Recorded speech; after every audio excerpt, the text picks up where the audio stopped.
ये तो जैसे सूरज को दीपक दिखाई देता, लेकिन अच्छा ये लगता है कि हजारों मील दूर अमेरिका में न्यूयॉर्क में आप शिवाजी जयंती मना रहे हैं। इससे ज्यादा प्रसन्नता की बात दूसरी नहीं। मैं छत्तीसगढ़ से आता हूँ और महाराष्ट्र से भी लगा हुआ हमारा प्रदेश, हमारा पड़ोसी राज्य। एक समय था जब विदर्भ और छत्तीसगढ़ दोनों एक ही प्रदेश थे, सीटें बराबर हराता था, तो हमारी राजधानी नागपुर हो। लेकिन उसके बाद विदर्भ महाराष्ट्र और छत्तीसगढ़ मध्य प्रदेश में जुड़ गया। लेकिन हमारे जो प्रथम मुख्यमंत्री हैं पंडित रविशंकर शुक्ल, उसके नाम से अभी भी नागपुर में रवि भवन वहां है। एक समय था जब ये हमारे छत्तीसगढ़ जो रायपुर डिवीजन है वो पूरा भोसले राज के ही अधीन आता था, अंग्रेजों से पहले। बहुत सारे महाराष्ट्र के लोग उस समय हमारे छत्तीसगढ़ में आए और वहीं पे रह गए। जो महाराष्ट्र से लगा हुआ एरिया है, खासकर राजनांदगांव जिला, हमारे दुर्ग जिला, मैं दुर्ग जिले से आता हूँ, रायपुर, धमतरी, इस इलाके में बहुत सारे महाराष्ट्र के लोग निवास करते हैं। शिवाजी महाराज के स्मरण आते ही एक आत्मविश्वास से भरा हुआ व्यक्तित्व, शौर्य के प्रतीक के रूप में एक तस्वीर सबकी जहन में आती है। संख्या भले ही कम हो, लेकिन यदि आत्मविश्वास मन में हो तो कोई भी लड़ाई जीती जा सकती है। और ये काम जिसे कर दिखाया है वो शिवाजी महाराज है।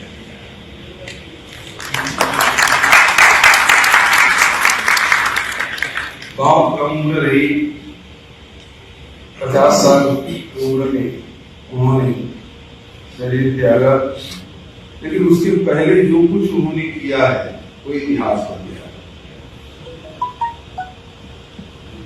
चाहे युद्ध के मैदान में हो, चाहे वो रणनीतिकार के रूप में हो, चाहे मानवता की पराकाष्ठा के रूप में या राजाओं के कसौटे में फंसेंगे, तो शिवाजी महाराज के मुकाबले में कोई क्षमता नहीं है। एक घटना मुझे याद आ रही है, जब युद्ध हुआ, पड़ोसी राज्य को जीत लिया, तो उस समय होता यही था कि पूरे राज्य को लूट दिया जाता था, धन संपत्ति को लूट दिया जाता था,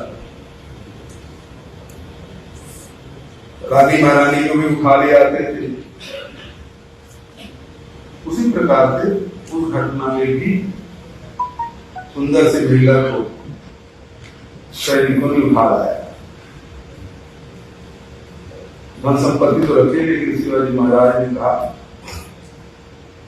इस महिला को सम्मान पूर्वक उनके परिजनों को सौंप।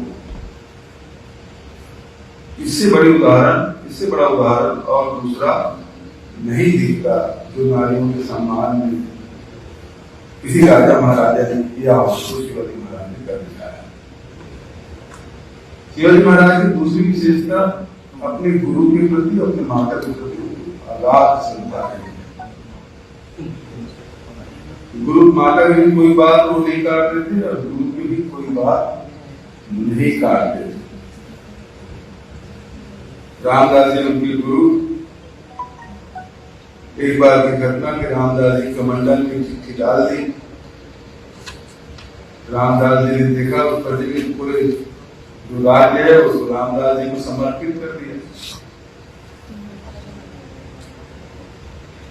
तो रामदास जी ने जो कुछ कहा वो सब आप जानते हैं। लेकिन आज ये केसरिया बाना जो बने उसका कारण यही है कि केसरिया जो बाना है वो समर्पण का, त्याग का सर्वोच्च प्रतीक है। और शिवाजी महाराज जब तक राज करते रहे पूरे राज को अपने गुरु के प्रति समर्पण के भाव से उन्होंने राज किया और इस कारण से उन्होंने ये केसरिया बाना। आजकल कसम में सब लोग पहन लेते हैं, जिसको देखो वही पहन लेते हैं। लेकिन त्याग और त्याग के प्रतीक है, शौर्य का प्रतीक है। लेकिन आज देखने में आता है सब लोग इसे ग्रहण कर रहे हैं।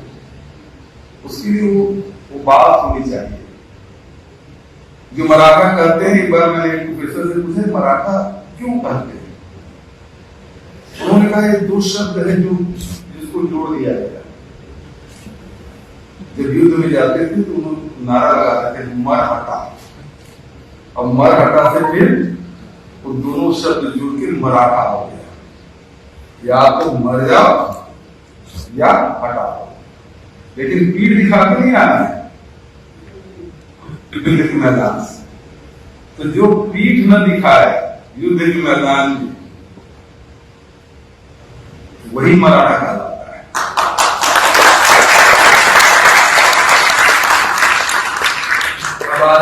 तलवार वाले की जमाना पहली लड़ाई उस प्रकार की लड़ाई नहीं है। आज तो पेपर आदि की लड़ाई है और हम लोग कोई सैनिक नहीं है। लेकिन वो भाव हमारे मन में होना चाहिए जो चुनौती हमारे सामने है